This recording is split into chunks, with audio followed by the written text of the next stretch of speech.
یہ تاریخ انسانیت کی وہ عظیم داستان ہے جس میں طاقت بھی ہے مگر غرور نہیں، حکومت بھی ہے مگر ظلم نہیں، دولت بھی ہے مگر فخر نہیں۔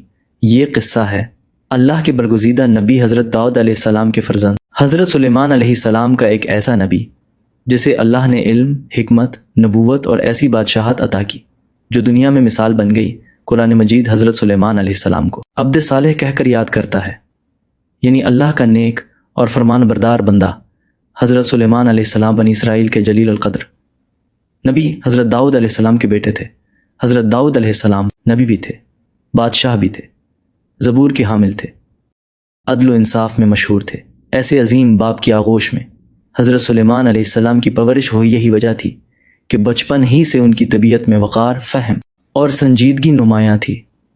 بچپن اور غیر معمولی ذہانت۔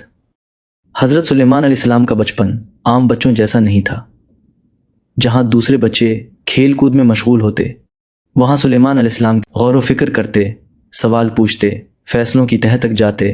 حضرت داؤد علیہ السلام اپنے بیٹے میں غیر معمولی صلاحیتیں دیکھتے تھے، اسی لیے انہیں مجالس عدل میں بٹھاتے، فیصلے سناتے، مسائل پر رائے لیتے۔ یہ تربیت بعد میں ایک عظیم حکمران اور نبی کی بنیاد بنی۔ کھیت اور بکریوں کا تاریخی مقدمہ، یہ واقعہ حضرت سلیمان علیہ السلام کی حکمت کا پہلا عظیم مظہر تھا۔ دو آدمی حضرت داؤد علیہ السلام کی عدالت میں حاضر ہوئے۔ ایک نے کہا، یا نبی اللہ، میرا کھیت تھا جس میں فصل تیار کھڑی تھی، رات کے وقت دوسرے شخص کی بکریاں گھسائیں اور ساری فصل تباہ ہو گئی۔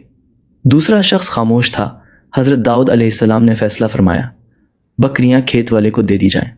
یہ فیصلہ قانونی اعتبار سے درست تھا، لیکن اسی وقت کم امر حضرت سلیمان علیہ السلام بول اٹھے، ادب سے عرض کیا، ابا جان، اگر اجازت ہو تو ایک اور بات عرض کروں؟ حضرت داؤد علیہ السلام نے فرمایا، کہو سلیمان۔ حضرت سلیمان علیہ السلام نے کہا، میرا خیال ہے بکریاں کھیت والے کو وقتی طور پر دے دی جائیں تاکہ وہ ان کا دودھ استعمال کرے، ان کی اون سے فائدہ اٹھائے، اور بکریوں کا مالک کھیت کی دوبارہ کاشت کرے۔ جب فصل تیار ہو جائے تو بکریاں واپس مالک کو دے دی جائیں۔ یہ سن کر حضرت داؤد علیہ السلام مسکرا دیے، فرمایا، یہ فیصلہ زیادہ بہتر اور منصفانہ ہے۔ قرآن مجید اس واقعے کو یوں بیان کرتا ہے، ہم نے سلیمان کو اس کا صحیح فیصلہ سمجھا دیا۔ یہ وہ لمحہ تھا جب اللہ نے دنیا کو بتا دیا کہ سلیمان علیہ السلام صرف بادشاہ نہیں بلکہ حکمت کا سمندر ہیں، علم اور تقوی کی بنیاد۔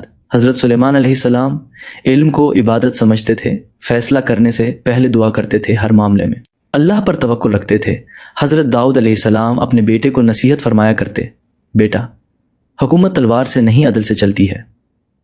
یہی نصیحت حضرت سلیمان علیہ السلام کی زندگی کا اصول بن گئی۔ باپ کی وفات اور آزمائش کا وقت جب حضرت داؤد علیہ السلام کا وصال ہوا تو بنی اسرائیل پر غم کی فضا چھا گئی۔ اب سوال یہ تھا، اتنی بڑی سلطنت کون سنبھالے گا؟ اللہ تبارک نے یہ ذمہ داری حضرت سلیمان علیہ السلام کو عطا فرمائی، لیکن یہ صرف تخت کا ملنا نہیں تھا، یہ صبر کا امتحان، شکر کی آزمائش، عدل کی ذمہ داری تھی۔ نبوت کا عظیم شرف اللہ تعالیٰ نے حضرت سلیمان علیہ السلام کو نبوت عطا کی، وحی سے نوازا، حق و باطل میں فرق سکھایا۔ قرآن کہتا ہے، اور ہم نے داؤد کو سلیمان عطا کیا، کیا ہی اچھا بندہ تھا۔ یہ جملہ اللہ کی طرف سے سب سے بڑی سنت ہے۔ عاجزی کا رویہ، اتنا بڑا مقام ملنے کے باوجود حضرت سلیمان علیہ السلام متواضع رہے، اللہ کے حضور جھکے رہے، خود کو صرف ایک بندہ سمجھتے رہے۔ وہ جانتے تھے اگر اللہ نہ چاہے تو ایک لمحے میں سب کچھ واپس لیا جا سکتا ہے۔ حضرت داؤد علیہ السلام کے وصال کے بعد جب حضرت سلیمان علیہ السلام تخت حکومت پر جلوہ افروز ہوئے تو بنی اسرائیل کے دلوں میں سوال پیدا ہوا، کیا ایک نوجوان اتنی بڑی سلطنت سنبھال سکے گا؟ لیکن وہ نہیں جانتے تھے کہ یہ انتخاب انسانوں کا نہیں بلکہ اللہ رب العالمین کا ہے۔ حضرت سلیمان علیہ السلام نے تخت سنبھالتے ہی سب سے پہلے اللہ کے حضور سجدہ کیا اور فرمایا، اے میرے رب، مجھے اپنی نعمت کا شکر ادا کرنے اور عدل قائم رکھنے کی توفیق دے۔ یہی وہ لمحہ تھا جب ایک نوجوان بادشاہ نہیں بلکہ ایک نبی حکمران دنیا کے سامنے آیا۔ نبوت اور بادشاہت کا منفرد امتزاج۔ دنیا کی تاریخ میں بہت سے بادشاہ گزرے اور بہت سے نبی بھی، لیکن نبی کم تھے جو بادشاہ بنے اور بادشاہ کم تھے جو نبی تھے۔ حضرت سلیمان علیہ السلام کو اللہ نے نبوت بھی عطا کی اور بادشاہت بھی۔ یہ بادشاہت وراثت نہیں تھی، طاقت کا کھیل نہیں، تھی بلکہ امانت تھی۔ قرآن کہتا ہے اور سلیمان داؤد کا وارث ہوا۔ یہ وراثت مال کی نہیں بلکہ علم، نبوت اور حکمت کی تھی۔ تخت نشینی کے بعد حضرت سلیمان علیہ السلام نے ایک ایسی دعا مانگی جو تاریخ میں بے مثال ہے۔ انہوں نے عرض کیا، اے میرے رب، مجھے بخش دے اور مجھے ایسی بادشاہت عطا فرما جو میرے بعد کسی کو نصیب نہ ہو، بے شک تو ہی بڑا عطا کرنے والا ہے۔ یہ دعا غرور پر مبنی نہیں تھی، دنیا طلبی نہیں تھی، بلکہ اللہ کی قدرت کے اظہار کے لیے تھی، حق کے غلبے کے لیے تھی۔ اللہ تعالیٰ نے یہ دعا قبول فرما لی۔ ہواؤں کی تسخیر، اللہ تعالیٰ نے حضرت سلیمان علیہ السلام کو ہوا پر اختیار عطا فرمایا ہوا، ان کے حکم سے چلتی جہاں چاہتے وہاں لے جاتی۔ قرآن مجید فرماتا ہے، ہم نے ہوا کو سلیمان کے تابع کر دیا جو اس کے حکم سے چلتی جہاں وہ پہنچنا چاہتا۔ یہ ہوا تخت کو اٹھا لیتی، لشکر کو لے جاتی، مہینوں کا سفر چند گھنٹوں میں طے کرا دیتی۔ یہ جدید ٹیکنالوجی نہیں بلکہ اللہ کی قدرت تھی، جنات کی مکمل فرمان برداری۔ طاقتور تھے، تیز رفتار تھے، انسانوں سے پوشیدہ تھے، لیکن حضرت سلیمان علیہ السلام کے سامنے بالکل عاجز تھے۔ اللہ تبارک فرماتا ہے، اور جنات میں سے وہ تھے جو اس کے حکم سے کام کرتے تھے۔ جنات محلات تعمیر کرتے، قلعے بناتے، سمندر سے موتی نکالتے، بھاری کام انجام دیتے۔ اگر کوئی جن حکم ماننے سے انکار کرتا تو اسے سخت سزا دی جاتی۔ یہ اس بات کی دلیل ہے کہ طاقت اللہ کے حکم کے بغیر کچھ نہیں۔ شیاطین کی قید کچھ جنات فساد پھیلانے والے تھے، اللہ نے انہیں زنجیروں میں جکڑ دیا، حضرت سلیمان علیہ السلام کے اختیار میں دے دیا۔ قرآن کہتا ہے، اور شیاطین میں سے کچھ کو زنجیروں میں جکڑا ہوا تھا۔ یہ اللہ کی طرف سے واضح پیغام تھا کہ جو سرکشی کرے وہ قید ہو جاتا ہے۔ عظیم لشکر کی تشکیل، حضرت سلیمان علیہ السلام کا لشکر دنیا کا انوکھا لشکر تھا، اس میں شامل تھے انسان، جن پرندے قرآن فرماتا ہے، اور سلیمان کے لیے اس کے لشکر جمع کیے گئے جنات، انسان اور پرندے۔ یہ لشکر نظم و ضبط کی مثال تھا، ہر ایک کو اپنی حد معلوم تھی، کوئی آگے نہیں بڑھتا تھا۔ نظم و ضبط کا اعلیٰ معیار، حضرت سلیمان علیہ السلام ہر چیز ترتیب سے چاہتے تھے، بد انتظامی پسند نہیں کرتے تھے۔ یہی وجہ تھی کہ اتنا بڑا لشکر ایک حکم پر حرکت کرتا، ایک حکم پر رک جاتا۔ یہ بہترین قیادت کی علامت تھی۔ بادشاہت کے باوجود عاجزی، اتنی عظیم سلطنت کے باوجود حضرت سلیمان علیہ السلام خود کو اللہ کا بندہ کہتے، نعمتوں کو آزمائش سمجھتے۔ وہ اکثر فرمایا کرتے، یہ سب میرے رب کا فضل ہے تاکہ وہ مجھے آزمائے کہ میں شکر کرتا ہوں یا ناشکری۔ یہی سوچ انہیں غرور سے بچاتی اور اللہ کے قریب رکھتی۔ عدل کا قیام حضرت سلیمان علیہ السلام کے دور میں، کمزور کو انصاف ملتا، طاقتور کو جواب دینا پڑتا۔ فیصلے ذاتی پسند پر نہیں، اللہ کے حکم پر ہوتے۔ وہ جانتے تھے ایک غلط فیصلہ پوری قوم کو تباہ کر سکتا ہے۔ حضرت سلیمان علیہ السلام کا لشکر جب روانہ ہوتا تو زمین ہلنے لگتی۔ اس لشکر میں انسان تھے، جنات تھے، پرندے تھے۔ یہ لشکر اپنے نظم و ضبط میں دنیا کی مثال بن چکا تھا۔ ایک دن یہ عظیم لشکر ایک وادی سے گزر رہا تھا۔ یہ وادی چیونٹیوں کی تھی۔ چیونٹی کی آواز جیسے ہی لشکر قریب آیا، ایک چیونٹی اپنی قوم کو پکار کر بولی، اے چیونٹیوں، اپنے بلوں میں داخل ہو جاؤ، ایسا نہ ہو کہ سلیمان اور اس کا لشکر تمہیں بے خبری میں کچل دے۔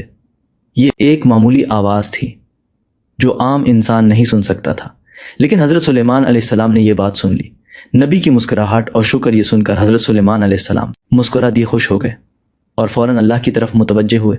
انہوں نے دعا کی، اے میرے رب، مجھے توفیق دے کہ میں تیری نعمت کا شکر ادا کروں جو تو نے مجھے اور میرے والدین کو دی، اور ایسے نیک اعمال کروں جن سے تو راضی ہو جائے۔ یہ لمحہ طاقت کے نشے کا نہیں بلکہ عاجزی کے شکر کا تھا۔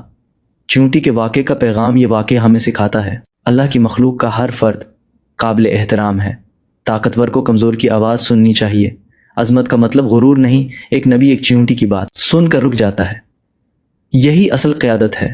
پرندوں کی زبان کا علم، حضرت سلیمان علیہ السلام کو اللہ نے ایک اور انوکھا علم عطا فرمایا۔ وہ پرندوں کی زبان سمجھتے تھے، ان کے پیغامات جانتے تھے۔ آپ فرمایا کرتے، ہمیں پرندوں کی بولی سکھائی گئی ہے اور ہمیں ہر چیز میں سے حصہ دیا گیا ہے۔ یہ علم تفریح کے لیے نہیں تھا بلکہ دعوت اور حکمت کے لیے تھا۔ لشکر کا معائنہ ایک دن حضرت سلیمان علیہ السلام پرندوں کی صفوں کا معائنہ کر رہے تھے۔ انہوں نے پوچھا، مجھے ہدہد کیوں نظر نہیں آ رہا؟ کیا وہ غیر حاضر ہے؟ یہ سوال نظم و ضبط کی علامت تھا، کیونکہ ہر پرندہ اپنی جگہ مقرر تھا۔ حضرت سلیمان علیہ السلام نے فرمایا اگر وہ بغیر عذر کے غیر حاضر ہوا تو میں اسے سخت سزا دوں گا یا ذبح کر دوں گا، یا وہ کوئی واضح عذر پیش کرے۔ یہ بات ظلم نہیں تھی بلکہ نظام کی بقا کے لیے تھی۔ ہدہد کی واپسی۔ کچھ ہی دیر بعد ہدہد حاضر ہوا اس کے انداز میں۔ گھبراہٹ نہیں بلکہ یقین تھا۔ اس نے عرض کیا میں ایسی خبر لایا ہوں جس کا آپ کو علم نہیں۔ یہ الفاظ گستاخی نہیں تھے بلکہ حقیقت پر مبنی تھے۔ سوا کی حیرت انگیز خبر ہدہد نے کہا میں سوا یمن سے آ رہا ہوں۔ میں نے وہاں ایک قوم دیکھی جس پر ایک عورت حکومت کرتی ہے۔ اس نے مزید بتایا اسے ہر چیز دی گئی ہے اور اس کا تخت بڑا عظیم ہے، لیکن پھر اس نے افسوس سے کہا میں نے انہیں دیکھا کہ وہ سورج کو سجدہ کرتے ہیں اللہ کو چھوڑ کر۔ شیطان کا فریب۔ ہدہد نے کہا شیطان نے ان کے اعمال انہیں اچھے دکھا دیے ہیں اور انہیں سیدھے راستے سے روک دیا ہے۔ یہی وہ لمحہ تھا جب حضرت سلیمان علیہ السلام نے داؤد کا دروازہ کھولا۔ نبی کا تدبر۔ حضرت سلیمان علیہ السلام نے فوراً فیصلہ نہیں کیا، پہلے تحقیق کو ترجیح دی۔ انہوں نے فرمایا ہم دیکھیں گے کہ تم سچ کہہ رہے ہو یا جھوٹ بول رہے ہو۔ یہ ہمیں سکھاتا ہے خبر پر اندھا یقین نہ کرو، تحقیق ضروری ہے۔ خط لکھنے کا حکم حضرت سلیمان علیہ السلام نے ایک خط لکھوایا، ہدہد کو دیا، فرمایا میرا یہ خط لے جاؤ اور انہیں دے کر ذرا ایک طرف ہو کر دیکھو کہ وہ کیا جواب دیتے ہیں۔ یہ خط طاقت کا اعلان نہیں تھا بلکہ دعوت توحید تھی۔ خط کے الفاظ اشرہ یہ خط اللہ کے نام سے شروع ہوتا تھا، غرور سے پاک تھا۔ اس میں پیغام تھا میرے مقابلے میں سرکشی نہ کرو اور فرمان بردار ہو کر آ جاؤ۔ یہ جنگ کی دھمکی نہیں بلکہ ہدایت کی دعوت تھی۔ ہدہد حضرت سلیمان علیہ السلام کا خط لے کر یمن کی سرزمین یعنی سوا پہنچا۔ یہ وہ علاقہ تھا جہاں خوشحالی تھی، دولت تھی، مضبوط حکومت تھی، لیکن توحید نہیں تھی۔ سوا پر حکومت کرتی تھی ایک دانا عورت ملکہ بلقیس۔ خط سلیمانی دربار میں ہدہد خاموشی سے آیا اور خط ملکہ بلقیس کے سامنے ڈال دیا۔ ملکہ نے خط اٹھایا اور درباریوں سے کہا اے درباریوں، مجھے ایک معزز خط ملا ہے۔ یہ الفاظ خط کی اہمیت ظاہر کرتے تھے، بھیجنے والے کے وقار کی گواہی تھے۔ ملکہ بلقیس نے خط پڑھ کر سنایا یہ سلیمان کی طرف سے ہے اور یہ اللہ کے نام سے شروع ہوتا ہے جو بڑا مہربان نہایت رحم والا ہے۔ یہ پہلا موقع تھا جب ایک مشرک ملکہ بسم اللہ کے الفاظ سن رہی تھی۔ خط کا پیغام خط میں لکھا تھا میرے مقابلے میں سرکشی نہ کرو اور فرمان بردار ہو کر میرے پاس آ جاؤ۔ یہ دھمکی نہیں تھی بلکہ دعوت اسلام تھی۔ ملکہ بلقیس کا مشورہ۔ ملکہ بلقیس نے اپنے وزیروں کو جمع کیا، کہنے لگی اے سردارو، میرے اس معاملے میں مجھے مشورہ دو، میں کسی معاملے میں تمہاری رائے کے بغیر فیصلہ نہیں کرتی۔ یہ الفاظ اس کی عقل مندی اور مشاورت کی اہمیت کو ظاہر کرتے ہیں۔ وزیروں کا جواب۔ درباریوں نے کہا ہم طاقتور ہیں اور جنگ کی بھرپور قوت رکھتے ہیں، لیکن حکم آپ کا ہے۔ یہ طاقت پر اعتماد تھا مگر فیصلہ ملکہ پر چھوڑا گیا۔ ملکہ کا تدبر۔ ملکہ بلقیس نے فرمایا جب بادشاہ کسی بستی میں داخل ہوتے ہیں تو اسے تباہ کر دیتے ہیں اور معزز لوگوں کو ذلیل کر دیتے ہیں۔ پھر کہا میں پہلے ایک تحفہ بھیجتی ہوں اور دیکھتی ہوں کہ قاصد کیا جواب لے کر آتے ہیں۔ یہ فیصلہ عقل و دانش پر مبنی تھا، جلد بازی سے پاک تھا۔ قیمتی تحفہ ملکہ بلقیس نے سونا چاندی، قیمتی جواہرات حضرت سلیمان علیہ السلام کے پاس بھیجے۔ یہ تحفہ رشوت بھی ہو سکتا تھا۔ آزمائش بھی۔ حضرت سلیمان علیہ السلام کا رد عمل۔ جب قاصد تحفہ لے کر پہنچے، حضرت سلیمان علیہ السلام نے فرمایا کیا تم مجھے مال سے بہکانا چاہتے ہو؟ جو اللہ نے مجھے دیا ہے وہ اس سے کہیں بہتر ہے۔ پھر فرمایا واپس جاؤ، اگر وہ خود نہ آئیں تو میں ایسا لشکر لے آؤں گا جس کا مقابلہ نہ کر سکیں گے۔ یہ غرور نہیں تھا بلکہ حق کا اعلان تھا۔ تخت بلقیس کا ذکر۔ ملکہ بلقیس اب خود آنے کا فیصلہ کر چکی تھی۔ حضرت سلیمان علیہ السلام نے اپنے دربار میں فرمایا تم میں سے کون ہے جو اس کا تخت میرے پاس لا سکتا ہے؟ اس سے پہلے کہ وہ خود آئیں، جن کا دعویٰ ایک طاقتور جن بولا، میں اسے آپ کے مقام سے اٹھنے سے پہلے لے آؤں گا۔ یہ بڑی طاقت کی بات تھی۔ کتاب کے علم والا شخص، اسی وقت ایک شخص جسے کتاب کا علم تھا، اس نے کہا میں پلک جھپکنے سے پہلے یہ تخت حاضر کر دوں گا۔ اگلے ہی لمحے تخت سامنے موجود تھا۔ نبی کا شکر۔ حضرت سلیمان علیہ السلام نے یہ دیکھ کر فرمایا یہ میرے رب کا فضل ہے تاکہ وہ مجھے آزمایا کہ میں شکر کرتا ہوں یا ناشکری۔ یہ الفاظ توحید کی معراج تھے، عاجزی کا ثبوت تھے۔ تخت میں تبدیلی۔ حضرت سلیمان علیہ السلام نے فرمایا اس کے تخت میں کچھ تبدیلی کر دو، دیکھتے ہیں وہ پہچانتی ہے یا نہیں۔ یہ عقل کو جگانے کا طریقہ تھا۔ ملکہ کی آمد، ملکہ بلقیس جب دربار میں داخل ہوئی، اس سے پوچھا گیا کیا تمہارا تخت ایسا ہی ہے؟ وہ بولی یوں لگتا ہے جیسے یہی ہو۔ یہ جواب اس کی ذہانت کا ثبوت تھا۔ شیشے کا محل ملکہ بلقیس کو ایک ایسے محل میں لے جایا گیا جس کا فرش شیشے کا تھا۔ اسے پانی سمجھ کر اس نے کپڑے اٹھا لیے۔ حضرت سلیمان علیہ السلام نے فرمایا یہ شیشہ ہے۔ جب ملکہ بلقیس حضرت سلیمان علیہ السلام کے دربار میں کھڑی تھی تو اس کے سامنے تخت کا معجزہ تھا، شیشے کا محل تھا، مگر سب سے بڑھ کر حق کی روشنی تھی۔ یہاں کوئی جبر نہیں تھا، کوئی تلوار نہیں تھی، صرف دعوت تھی اور دلیل تھی عقل کی فتح۔ ملکہ بلقیس اندھی عقیدت والی عورت نہیں تھی، وہ عقل، فہم اور تدبر والی حکمران تھی۔ جب اس نے دیکھا تخت، پلک جھپکنے میں آ گیا، شیشہ پانی۔ معلوم ہوا سلیمان علیہ السلام میں غرور نہیں، تو اس کا دل گواہی دینے لگا کہ یہ عام بادشاہ نہیں، یہ اللہ کا نبی ہے۔ اقرار حق بالآخر ملکہ بلقیس نے کہا اے میرے رب، میں نے اپنے آپ پر ظلم کیا اور اب میں سلیمان کے ساتھ اللہ رب العالمین پر ایمان لاتی ہوں۔ سور النمل 44۔ یہ الفاظ تاریخ کا عظیم موڑ تھے، ایک سلطنت کا رخ بدلنے والے تھے۔ اسلام کا پیغام، یہ اسلام کسی دباؤ کا نتیجہ نہیں تھا، کسی لالچ کا ثمر نہیں تھا، بلکہ عقل، فہم اور دل کی گواہی تھی۔ حضرت سلیمان علیہ السلام نے نہ تاج مانگا، نہ خراج، نہ تخت، صرف اللہ کی بندگی، تواضع نبی۔ اتنی بڑی کامیابی کے باوجود حضرت سلیمان علیہ السلام نے فتح کا جشن نہیں منایا، خود کو بڑا نہیں سمجھا، بلکہ فرمایا یہ سب میرے رب کا فضل ہے۔ یہی وہ صفت ہے جو نبی کو نبی بناتی ہے اور بادشاہ کو عادل بناتی ہے۔ عدل سلیمانی، حضرت سلیمان علیہ السلام کا دور انصاف کا دور تھا، امن کا زمانہ تھا۔ انصاف امیر اور غریب میں برابر تھا، بادشاہ اور عامی میں یکساں تھا، کوئی بھی مظلوم نہیں رہتا تھا، حق سے محروم نہیں ہوتا تھا۔